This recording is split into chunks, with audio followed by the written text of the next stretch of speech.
అందరికీ నమస్కారం. నిన్న హైకోర్టులో విజయ్ పాల్, హరారీలో ఉన్న విజయ్ పాల్ మరి ఆయన పిటిషన్ వేయటం, ఆయన అడిగిన ఇంటర్వ్యూ రిలీఫ్ని కోర్టు, ఆనరబుల్ హైకోర్టు తిరస్కరించింది. ఒక అబద్ధాన్ని చెప్పి నిజాన్ని మరుగున పెట్టాలి అని చెప్పి పాల్ చేసిన ప్రయత్నం మరి వృధా అయింది. ఇంత క్లియర్గా నన్ను అతి దారుణంగా కొట్టి, ఆ కొట్టిన వెంటనే మ్యాజిస్ట్రేట్ ఆ గాయాలని చూసి ఆవిడే కంగారు పడి 2 హాస్పిటల్స్లో రిపోర్ట్ తెమ్మని, ఈ పిచ్చి వెధవలు చెప్పినట్టు కోర్టులో చెప్పినట్టు నా కాళ్ళు చక్కగా ఏ ఇబ్బంది లేకుండా ఉంటాయి. రక్తపు చారికలు, గడ్డ కట్టిన రక్తపు చారికలు గీతలు గీతలుగా ఉంటాయి. వీళ్ళు ఫేక్ రిపోర్ట్ ఇచ్చి అది చూసే మ్యాజిస్ట్రేట్ పంపించారు. 2 హాస్పిటల్కి వెళ్తే అక్కడ మేనేజ్ చేయడం కష్టమని చెప్పి ప్రైవేట్ హాస్పిటల్కి ఇన్స్ట్రక్షన్ ఇచ్చినా తీసుకెళ్లకుండా గవర్నమెంట్ హాస్పిటల్లో ప్రభావితం చేసి దొంగ రిపోర్ట్ రాయించి, ఒరిజినల్ రిపోర్ట్లు ఉన్నా నా దగ్గర అన్నీ నేను సబ్మిట్ చేస్తాను. అది ఫ్రాడ్ చేసి లేడీ ఫ్రాడ్యులెంట్ అదర్స్ వాళ్ళు మా దగ్గర ఉన్నంతసేపు ఏమీ కాలేదు, ఇక్కడి నుంచి సికింద్రాబాద్ హాస్పిటల్కి తీసుకెళ్లే టైంలో ఏదో అయిందేమో అని ఒక వితండ వాదన చేస్తే మరి ఇవన్నీ ఎవిడెన్స్ని కూడా అక్కడికి సమర్పించి ఆ విజయ్ పాల్ చేయాలి అనుకున్న మోసాన్ని మరి ఎండగట్టడం అయింది. తప్పకుండా విజయ్ పాల్ని అరెస్ట్ చేయాలి. అలాగే ఆ పైన ఈ సూత్రధారులు కూడా ఆ పివి సునీల్ కుమార్ని, పి సీతారామాంజనేయులు అధికారులు ఇద్దరిని కూడా సస్పెండ్ చేయవలసిన అవసరం, త్వరితగతిన సస్పెండ్ చేయవలసిన అవసరం ఉంది. రాష్ట్రం అంతా కూడా చాలా ఇంట్రెస్టింగ్గా ఈ కేసులో ఏమవుతుంది, ఒక ఎంపీని ఇప్పుడు ఎమ్మెల్యే, రూలింగ్ పార్టీలో ఎమ్మెల్యే మరి ఇంత దారుణంగా అన్యాయం చేశాడని అందరికీ తెలిసి కూడా మరి ఇప్పుడు కూడా న్యాయం జరగకపోతే మరి న్యాయ వ్యవస్థ మీద, పోలీస్ వ్యవస్థ మీద కూడా పూర్తి నమ్మకం సన్నగిల్లే అవకాశం ఉంది. కాబట్టి తప్పకుండా త్వరితగతినే ఈ కేసు విచారణ కంప్లీట్ అవుతుంది, జరగవలసిన అరెస్టులు జరుగుతాయనే పరిపూర్ణ విశ్వాసం నాకు ఉంది. రాష్ట్ర ప్రభుత్వం కూడా ఈ కేసుని చాలా సీరియస్గా తీసుకుంది. సిద్ధార్థ లూత్రా గారిని కంట్రీలోనే టాప్ మోస్ట్ క్రిమినల్ లాయర్ని వాళ్ళు తీసుకోవటం రాష్ట్ర ప్రభుత్వం యొక్క సీరియస్నెస్ను కూడా ఇక్కడ సూచిస్తుంది. సో కాబట్టి ప్రజాస్వామ్యం పరిరక్షించబడాలి అని కోరుకునే వాళ్ళు, అలాగే లక్షలాది మంది నా అభిమానులకు కూడా నిజంగా నిన్న జరిగిన సంఘటన ఒక శుభవార్త. అందుకని ప్రత్యక్షంగా మరి అందరికీ కూడా, రాష్ట్ర ప్రభుత్వానికి, నన్ను అభిమానించే, నా మేలు కోరుకునే నా మిత్రులు అందరికీ కూడా నేను హృదయపూర్వక ధన్యవాదాలు తెలియజేసుకుంటున్నా. ఈ సందర్భంగా తప్పకుండా మనందరి కోరిక నెరవేరి నిజ దోషులు ఖచ్చితంగా శిక్షించబడతారు అని పరిపూర్ణ విశ్వాసం నాకుంది. రాబోయే రోజుల్లో జరగబోయే పరిణామాలను చూద్దాం, క్లియర్గా చూద్దాం. ఇక నేను ముఖ్యంగా చెప్పవలసిన అంశాలు 2-3 ఉన్నాయి ఈరోజు. అందులో ఒక ముఖ్యమైన అంశం మరి అంబేద్కర్ గారి స్మృతి వనం ఎక్కడైతే పీడబ్ల్యూ గ్రౌండ్స్లో మరి గత ప్రభుత్వం ఏర్పాటు చేసిందో అక్కడ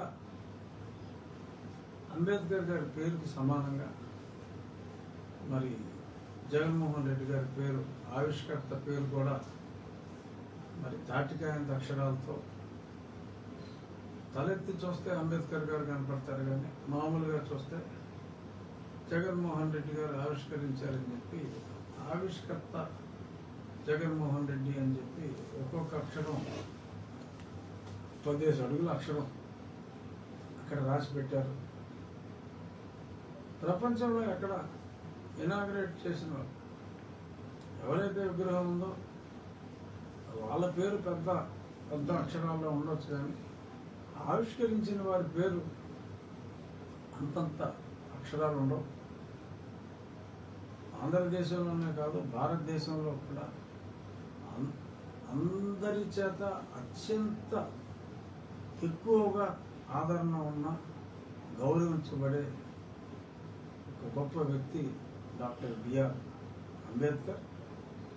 మరి ఆంధ్ర రాష్ట్రంలో కూడా ఆయన ఎక్కువగా ప్రజలందరూ ఇర్రెస్పెక్టివ్ ఆఫ్ ద కాస్ట్ అందరూ కూడా అంబేద్కర్ గారిని ఓన్ చేసుకున్నారు.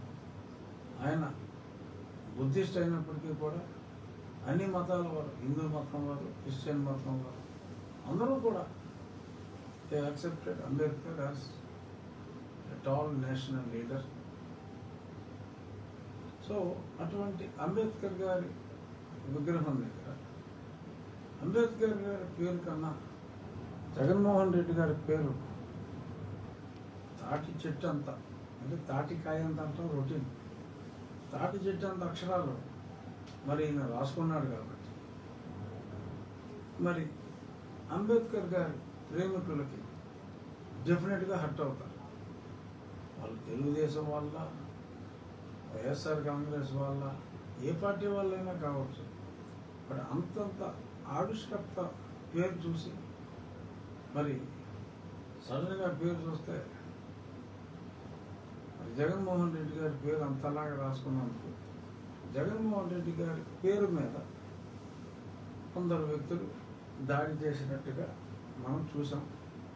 దాన్ని తనకు జరిగిన అవమానాన్ని మరి మాజీ ముఖ్యమంత్రి గారు అంబేద్కర్ గారికి అవమానం జరిగినట్టుగా మరి ప్రజల్ని రెచ్చగొట్టే విధంగా మాట్లాడటం మరి ఆయన స్థాయికి, గతంలో 5 ఏళ్ళు ముఖ్యమంత్రి చేసిన వ్యక్తిగా మరి ఆయన స్థాయికి it's not in good taste, perhaps very bad taste.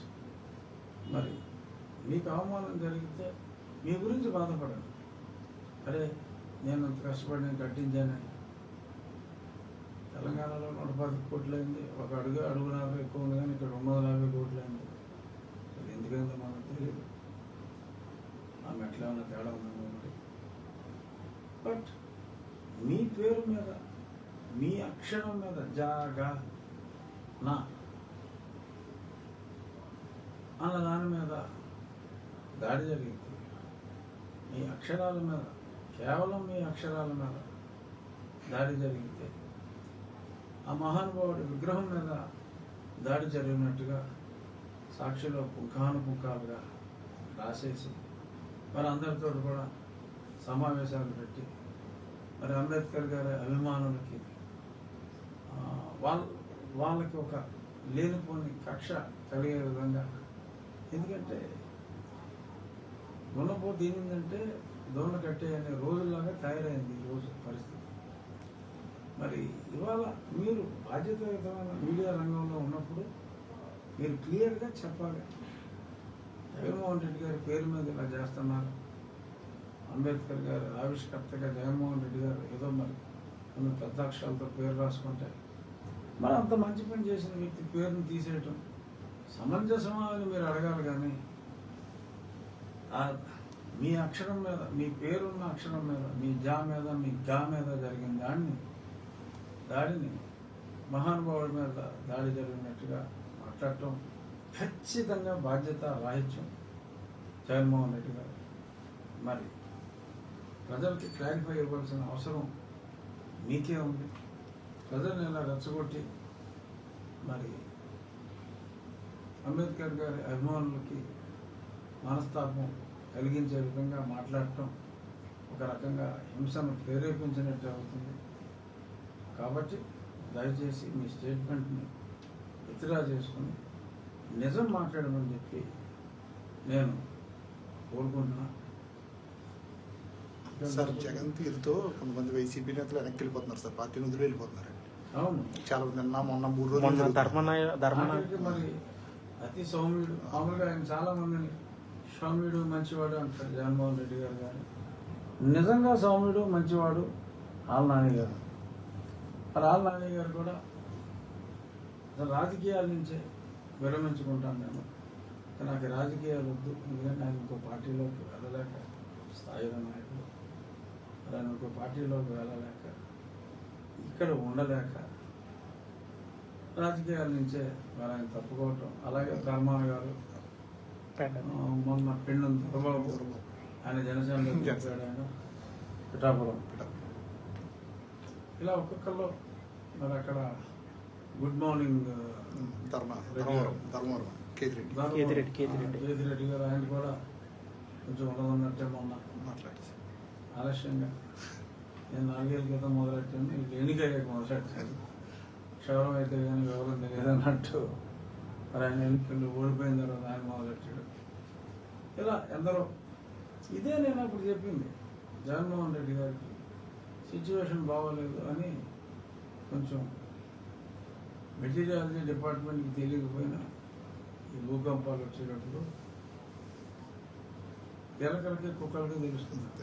చిలకలు అలాగా నేను ముందే చెప్పా, అరే నాయన ఇలా ఉంటే ఇలా పోతాం రా బాబు, మంచి చెప్తే నన్ను చంపాలని చూశారు. ఇది ఆ పవర్ ప్రయోగం, ఈ సునీల్ కుమార్ ప్రయోగాలన్నీ అలాంటివి డిస్క్వాలిఫై చేయాలి, నేను పిచ్చి పిచ్చి ఆశాలన్నీ వేశారు. ఏదేమైనా ఇవాళ మరి నా మాట పెడదామని పెట్టారు, దానికి ఫలితం అనుభవిస్తున్నారు. మొత్తం ఖాళీ అయిపోయే ప్రమాదంలో ఇవాళ పార్టీ పడింది. అసలు పార్టీ ఆఫీసే మంగళగిరిలో పక్కింట్లో పెట్టుకుంటారు. తాళాలు తీయట్లేదండి సార్, కొన్నిట్లు. అండ్ తర్వాత చాలా బిల్డింగ్లు ఎక్కడ ఉన్నాయి అక్కడ ఆగిపోయింది. సో ఒక స్తబ్దత మరి పార్టీ కార్యక్రమాల్లో, నాయకుల్లో ఒక నిస్సత్వ వచ్చింది. సరే మనం ఏం చేస్తాం, చేసుకున్నప్పుడు తీసుకున్నంత ఎవరు తీసుకున్న ఊళ్ళో వాళ్ళే పడతారు, అది జరిగింది. బట్ మొత్తం ఖాళీ అయిపోయేలా ఉంది. మరి ఇప్పుడు రేపు అసెంబ్లీకి కూడా రాను, నాకు హోదా కావాల్సిందని మారం చేస్తాయి.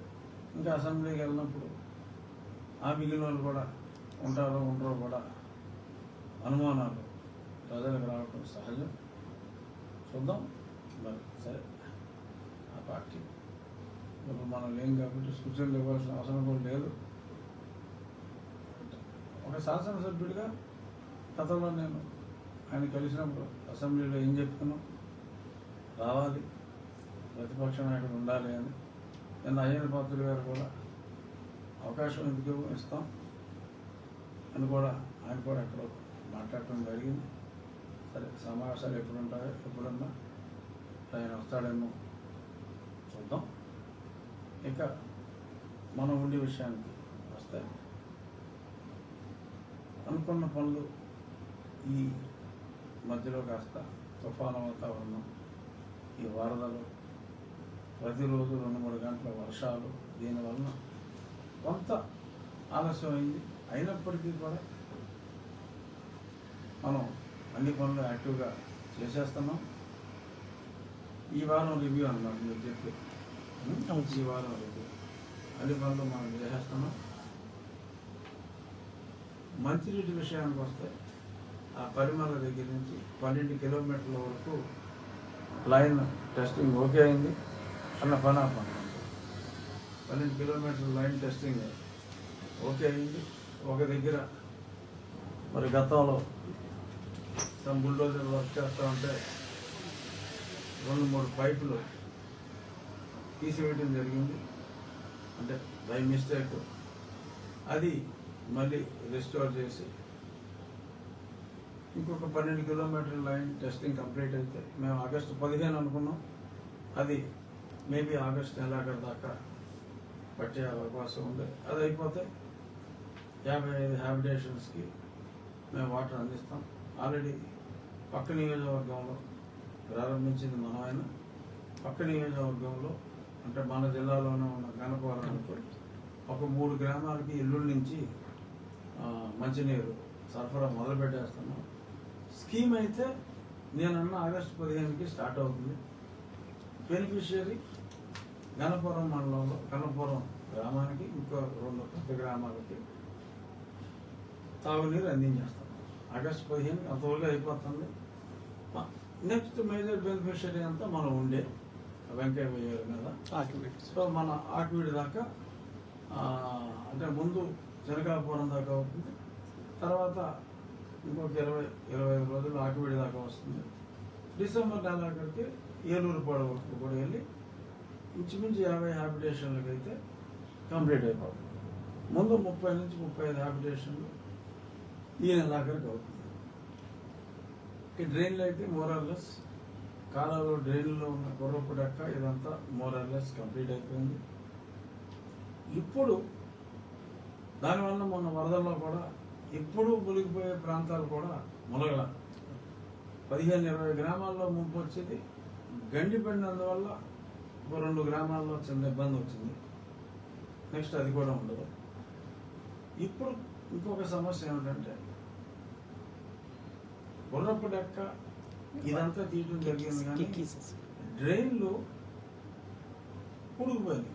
ఎప్పుడో 79లో చెన్నారెడ్డి గారు చేసింది తప్ప ఆ తర్వాత డ్రైన్లోని పూడికిని తీరా. ఇప్పుడు డ్రైన్లో పూడిక కార్యక్రమం మొదలుపెట్టాం.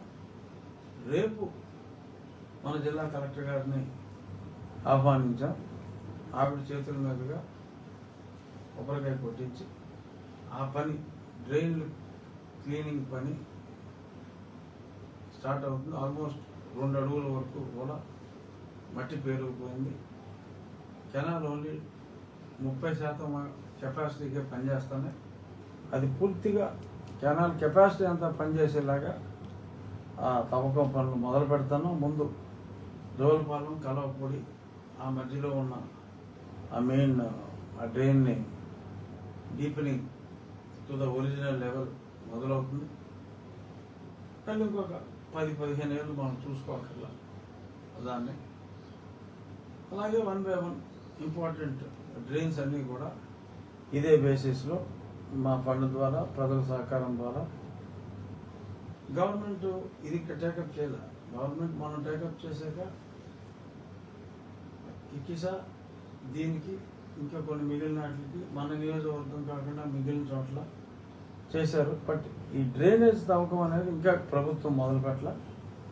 బట్ మనంతటి మనమే మన నియోజకవర్గంలో ఉన్న డ్రైన్లన్నీ రేపు కలెక్టర్ గారి చేతుల మీదుగా మొదలుపెట్టి 2.5 to 3 months పడుతుంది మొత్తం అన్ని డ్రైన్లు కంప్లీట్ అవ్వాలంటే. ఆ లోకల్ రైతుల సహకారంతో మా ఫండ్ సహకారంతో అవన్నీ కూడా కంప్లీట్ చేసేట అవుతుంది. మనం ఇచ్చిన వాగ్దానం ఏంటంటే డ్రైన్లో ఉన్న ఈ గుర్రపు డెక్క ఇవన్నీ తీసి క్లీన్గా చేస్తామని. అది అయిన తర్వాత ప్రజలందరూ ఎప్పుడో చేశారండి, మేము లేదంటే చెరువు పట్టినప్పుడు చేపలు కానీ రొయ్యలు కానీ ఆ నీళ్ళంతా ఆ ఇంప్యూర్డ్ వాటర్ అంతా పంట కాలంలో కలిపితే ఫ్లో ఉంటుంది. ఈ డ్రైనేజ్లో కలిపితే ఫ్లో లేదు, ఎందుకంటే ఆ కెపాసిటీ పనిచేయట్లేదు అన్న మీదట ఎక్స్ట్రాగా నా ఎన్నికల్లో నేను మాట ఇవ్వనప్పటికీ ఎక్స్ట్రాగా నేను ఇప్పుడు డ్రైనేజీల్లో పూడిక అనే కార్యక్రమం ప్రారంభిస్తాను. మళ్ళీ కనీసం ఒక 5 ఏళ్ల పాటు చూసుకోకపోయినా ఇబ్బంది ఉండకూడదు. ఆ డ్రైనేజ్ డీపెనింగ్ ఇంకో 10 ఏళ్ళ వరకు కూడా ఎట్టి పరిస్థితుల్లోనూ మళ్ళీ తిరిగి చేయవలసిన అవసరం రాకుండా 79లో ఏ స్థాయిలో కెనాల్ అండ్ డ్రైన్స్ డెవలప్మెంట్ అయిన తర్వాత ఉందో ఆ రకంగా నా నియోజకవర్గ పరిధిలో ఆ స్థాయిలో నేను కంప్లీట్ చేసేస్తా. అలాగే ఎక్కడైనా పార్కులు ఉంటే ముందు ఓన్లీ పార్క్ టేకప్ చేస్తాం. తర్వాత ఆకివీడి దగ్గర, కొల్లేరు దగ్గర కాటన్ పార్క్. ఒక కాటన్ పార్క్ ఉంది. దాన్ని నెక్స్ట్ ఫేజ్లో ఇది ఆగస్టు 15వ తారీఖు దీని ఇనాగ్రేషన్ జరుగుతుంది. ఉండి పార్కు అభయరాజు గారి పేరు మీద ఉన్న గణభూమి పార్క్. దాని తర్వాత ఆకివీడు పార్క్ టేకప్ చేసి మేబీ జనవరి 1కి దాన్ని మొత్తం కంప్లీట్ చేసి అక్కడ ఒక ఆహ్లాదకరమైన వాతావరణం ఉండేలాగా దాన్ని కూడా తీర్చిదిద్దడం జరుగుతుంది. మనకి ఎందుకంటే ఆకివీడు మనకున్న municipality, Undi major panchayat, constituency head quarter suppose to be Undi కాబట్టి ఫస్ట్ ఉండి చేసాం. నెక్స్ట్ అది కూడా అది మనం మాట ఇచ్చిన దాంట్లో లేదు, కానీ అది గెట్టిద్దాం. అవసరమైతే దాని టూరిజం కార్పొరేషన్ సహాయం కూడా తీసుకొని దాన్ని అభివృద్ధి చేయటం జరుగుతుంది. అలాగే స్కూల్స్ కూడా ఆగస్టు 15 పాలకోడేరు ఆ మండల హెడ్ క్వార్టర్లో చాలా బాగా చేశాం. ఈ వర్షాల వలన కొన్ని స్కూల్స్ ఆలస్యమని September 5 teachers day doctor Sarvepalli Radhakrishnan గారి జన్మదినం సందర్భంగా బ్యాలెన్స్ ఉన్న 24 స్కూల్స్లో కనీసం ఒక 15 స్కూల్స్ ఆ రోజు ప్రారంభించడం జరుగుతుంది. ఇది మొత్తం స్పోర్ట్స్ యాక్టివిటీస్ ఇవన్నీ. ఆ తర్వాత ఒక వారం 10 రోజుల గ్యాప్లో ఆ మిగిలిన స్కూల్స్లో ఉన్న మేమనుకున్న మన నారా లోకేష్ గారు కూడా క్రీడా ఫెసిలిటీస్ అన్ని చోట్ల ఉండాలన్నారు. మన నియోజకవర్గం వరకు ప్రభుత్వం దగ్గర మనం చిల్లిగవ్వ ఆశించకుండా ప్రజల సహకారంతో ఎక్స్ట్రాడినరీ కోర్ట్స్, ప్లే గ్రౌండ్ని అద్భుతంగా మనం తీర్చిదిద్దుతున్నాం. అలాగే చక్కటి గ్రీనరీ, ఆ పరిసరాలను చూసి ఆ పిల్లలు ప్రేమించే విధంగా, నా స్కూల్ చూసారా ఎంత అద్భుతంగా ఉందో, ప్రభుత్వ పాఠశాల అంటే ఏమనుకుంటున్నారు, ఇంత అందంగా ఉన్నాయి ప్రభుత్వ పాఠశాలలో అని అనిపించేలాగా తీర్చిదిద్దుతున్నాం ప్రజల ఖర్చుతో. మన చంద్రబాబు నాయుడు గారు కూడా అదే చెప్పారు, జన్మభూమి 2.0 అందరూ కూడా ప్రజల భాగస్వాములై మనల్ని మనం అభివృద్ధి చేసుకోవాలి అని చెప్పారు. ఆయన ఆశయాలకు అనుగుణంగా మనం ముందుగానే ఆయన అనౌన్స్ చేయడానికి ఒక 45 రోజులు ముందుగానే మనం కార్యక్రమాలన్నీ మొదలు పెట్టడం జరిగింది. చంద్రబాబు నాయుడు గారి ఆశయాలు ఏదైతే ఉన్నాయో ఆయన ఆశించిన వేగంతో, ఆశించిన దానికన్నా కూడా ఇంకా వేగంతో ఈ పనులన్నీ ఇచ్చిన హామీలు, ఇవ్వని హామీలు వ్యక్తిగతంగా అన్నీ కూడా డిసెంబర్ నెలాఖరు నాటికి కంప్లీట్ చేయడానికి కొత్త నిశ్చయంతో ఉన్నాను. అలాగే డిస్ట్రిక్ట్ అడ్మినిస్ట్రేషన్, ముఖ్యంగా కలెక్టర్ గారి సపోర్ట్ కూడా మనకి మన నియోజకవర్గానికి చాలా క్లియర్గా ఉంది. అలాగే 4 సాంఘిక సంక్షేమ హాస్టల్స్ అన్నీ కూడా అన్నింటికి బెడ్స్ పంపించడం అయింది. మిగిలిన కలరింగ్ వర్క్స్, బాత్రూమ్లు, water continuous water supply, toilets ఉండేలాగా, డ్రింకింగ్ వాటర్కి చిన్న వాటర్ ప్లాంట్, ఇవన్నీ కూడా అయిపోతున్నాయి. మోస్ట్లీ ఆగస్టు 15 చాలా వరకు అయిపోవచ్చు. మంచాలు, పరుపులు, ఫ్యాన్లు ఇటువంటివన్నీ ఈ ఆగస్టు 15గా వెళ్ళిపోతాయని. ఈ సిమెంట్ వర్క్స్ అన్ని వర్షాల వలన పెరిఫెరల్ సిమెంట్ వర్క్స్ అన్ని ఆలస్యమని, అది 4 రోజులు ఎండ వస్తాయి, అవన్నీ కూడా కంప్లీట్ అయిపోతాయి. మోస్ట్లీ ఆగస్టు 15కి సోషల్ వెల్ఫేర్ హాస్టల్స్కి బేసిక్ నెసెసిటీస్ లైక్ మంచాలు, ఇక్కడ వంట వండే దగ్గర గ్రైండర్లు, వాటర్ ట్రీట్మెంట్ ప్లాంట్లు, ఇటువంటివన్నీ కూడా ప్రజల సహకారంతో కంప్లీట్ అయిపోతున్నాయి. సో అన్నీ అనుకున్నట్టు రాష్ట్ర ప్రభుత్వ సహకారంతో, to be very precise, collector గారి వాళ్ళ స్టాఫ్ ఎక్సలెంట్గా, ఎంఆర్ఓలు కానీ, పోలీస్ యంత్రాంగం కానీ, ఎండిఓలు కానీ, అగ్రికల్చర్ ఆఫీసర్స్ కానీ అంతా ఒక టీం లాగా కలిసి పనిచేస్తున్నాం. ఏ ప్రోయాక్టివ్ పని చెప్పినా కూడా మా జిల్లాలో ఆ నియోజకవర్గంలో ఉన్న యంత్రాంగం అంతా కూడా అబ్సల్యూట్ కోఆపరేషన్ ఉంది. ఒక మోడల్ నియోజకవర్గంగా ఉండిని ఖచ్చితంగా తీర్చిదిద్దే ప్రయత్నంలో ఉన్నాం. మొన్న మధ్య నేను ముఖ్యమంత్రి గారిని కలిసినప్పుడు కూడా ఆయన కూడా నాకు అదే ఆదేశించారు. రాజుగారు, మీ నియోజకవర్గాన్ని మీరు అద్భుతంగా చేయండి, మీకు ఏ సహకారం కావాలన్నా నాకు చెప్పండి అన్నారు. సాధ్యమైనంత వరకు మిమ్మల్ని డిస్టర్బ్ చేయకుండానే, ఆర్థికంగా మిమ్మల్ని ఇబ్బంది పెట్టకుండానే నేను చేసుకెళ్తాను. అవసరమైనప్పుడు తప్పకుండా ఆర్థికంగా కూడా ఆయన సహాయాన్ని అందిస్తాను.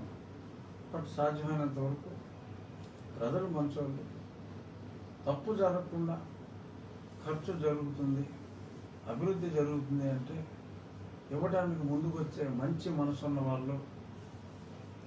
డబ్బే ప్రధానం కాదు, మనసు ప్రధానం. అటువంటి వాళ్ళు చాలామంది ఉన్నారు. ఒక టెస్ట్ కేసు లాగా ఉండిలో ఒక షో కేసు లాగా ఐ వాంట్ టు షో నా జన్మభూమి అయిన, అంటే నా స్వగ్రామం ఇక్కడే కాబట్టి నా జన్మభూమి అయిన ఈ ఉండి నియోజకవర్గాన్ని ఒక షో కేసు లాగా నేను చంద్రబాబు నాయుడు గారికి చూపెట్టాలని నేను అనుకుంటున్నా. తప్పకుండా మేజర్ వాటర్ స్కీమ్ ఓపెనింగ్కి చంద్రబాబు నాయుడు గారిని ఆ 50 హ్యాబిటేషన్ స్కీమ్ పూర్తయిన తర్వాత పెద్దలు చంద్రబాబు నాయుడు గారిని రమ్మని నేను రిక్వెస్ట్ చేస్తాను. ఫిజికల్గా రాలేకపోయినా వర్చువల్గా అయినా ఆయనతోటి నేను ఓపెన్ చేస్తాను. సో ఇది నా వీక్లీ ప్రోగ్రెస్లో నేను మీకు రెగ్యులర్గా చెప్పే డెవలప్మెంట్ వర్క్లో పార్ట్. ఇంకా ఉందా? ఓకే, నెక్స్ట్ వీక్ మా ఉండి వార్తలతో, రాష్ట్ర వార్తలతో ఆగస్టు 15 నాడు మళ్ళీ